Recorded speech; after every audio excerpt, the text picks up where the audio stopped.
మంచి భర్త రావాలంటే శ్రావణ మాసం ఈ వ్రతం చెయ్యండి. సకల దేవతలకు ప్రీతికరమైనది శ్రావణ మాసం. ప్రతిరోజు పండుగలా ఆడపడుచులు సంతోషంగా ఉండే మాసం ఇది.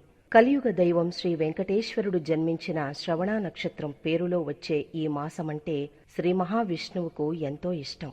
వరలక్ష్మి, గౌరీ, సుబ్రహ్మణ్య, రాఘవేంద్ర, వృషభాది దేవతలకు కూడా అత్యంత ప్రీతికరమైంది. ఈ మాసంలో వచ్చే ముఖ్యమైన పండుగలు, వాటి వైశిష్ట్యం చాలా ఉంది. లక్ష్మీదేవికి ఇష్టమైన ఈ నెలలో రోజూ ఉదయం సాయంత్రం మహిళలు దీపారాధన చేస్తే దీర్ఘ సుమంగళి యోగం, అష్టైశ్వర్యాలు లభిస్తాయని నమ్ముతారు. తిథులతో సంబంధం లేకుండా అష్టమి, నవమి, అమావాస్య రోజుల్లో కూడా పండుగలు, పూజలు చేసే అత్యంత శుభప్రదమైన మాసం ఇది. శ్రావణ మాసం అంటే శుభమాసం.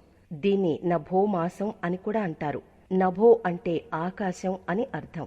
ఈ నెలలో వచ్చే సోమవారాలు, మంగళవారాలు, శుక్రవారాలు, శనివారాలు ఎంతో పవిత్రమైనవి. ఈ మాసంలోని ముఖ్యమైన పర్వదినాలు జంధ్యాల పౌర్ణమి, కృష్ణాష్టమి, పోలాల అమావాస్య, నాగ చతుర్థి, గరుడ పంచమి, పుత్రాద ఏకాదశి, దామోదర ద్వాదశి, వరాహ జయంతి, ఇలా ఇంకా అనేక పండుగలు ఉన్నాయి. అత్యంత పవిత్రంగా భావించే శ్రావణ మాసంలో ఇళ్లు, ఆలయాలు భగవన్నామ స్మరణతో మారుమోగుతాయి. శ్రావణంలో చేపట్టే ఎలాంటి కార్యానికైనా ఎంతో పవిత్రత ఉంది. వివాహాలు, నోములు, వ్రతాలు, పూజలు, శుభకార్యాలతో సందడిగా ఉంటుంది. ఈ మాసంలోని ప్రతి శుక్రవారం మహిళలు మహాలక్ష్మిలా అలంకరించుకుని తమకు ఆయురారోగ్యాలు, అష్టైశ్వర్యాలు ప్రసాదించాలని, సుమంగళిగా ఉండాలని సముద్ర తనయకు ప్రత్యేక పూజలు నిర్వహిస్తారు. పురాణాల ప్రకారం పాలసముద్ర మథనంలో ఉద్భవించిన హాలాహలాన్ని పరమశివుడు శ్రావణ మాసంలోనే సేవించి నీలకంఠుడిగా లోకాన్ని ఉద్ధరించాడు. ఈ మాసంలో ఒక్కో రోజు ఒక్కో దేవతను పూజిస్తారు.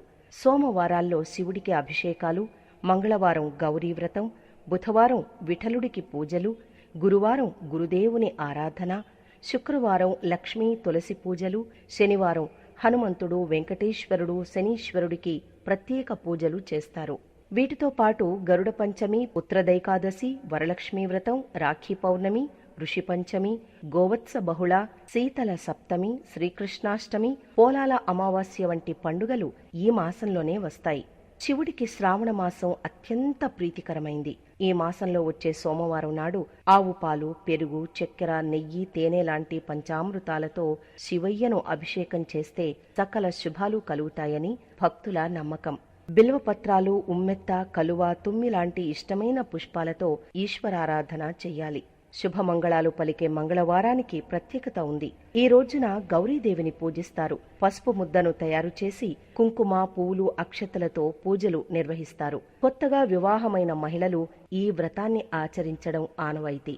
మంచి భర్త లభించాలని అవివాహితులు, తమ వైవాహిక బంధం సజావుగా సాగాలని వివాహితులు మంగళ గౌరీ వ్రతాన్ని ఆచరిస్తారు. శ్రావణ మాసం మొదలైన 4వ రోజునే వచ్చే పండుగ నాగపంచమి. శివుని ఆభరణమైన నాగేంద్రుణ్ణి పూజించడం హైందవ ఆచారం. పాలు, మిరియాలు, పూలతో నాగదేవతను పూజిస్తారు. వెండి, రాగి, రాతి చెక్కలతో చేసిన నాగ పడగలకు భక్తులు అభిషేకాలు చేస్తారు. సంతానం లేనివారు భక్తి శ్రద్ధలతో శ్రావణ శుక్ల ఏకాదశి రోజున ప్రత్యేక పూజలు చేసి ఉపవాసం ఉంటే మంచి సంతానం కలుగుతుంది. అందుకే దీన్ని పుత్రదై ఏకాదశి అన్నారు. శ్రావణ మాసంలోని పౌర్ణమికి ముందు వచ్చే శుక్రవారం నాడు వరలక్ష్మి వ్రతాన్ని ఆచరించాలి. నవవధువులతో తొలి శ్రావణంలో ఈ వ్రతాన్ని తప్పనిసరిగా చేయిస్తారు. వరాలిచ్చే దేవత వరలక్ష్మి వ్రతం వల్ల భర్తలకు ఆరోగ్యం, పరిపూర్ణ ఆయుష్ కలుగుతాయని విశ్వాసం.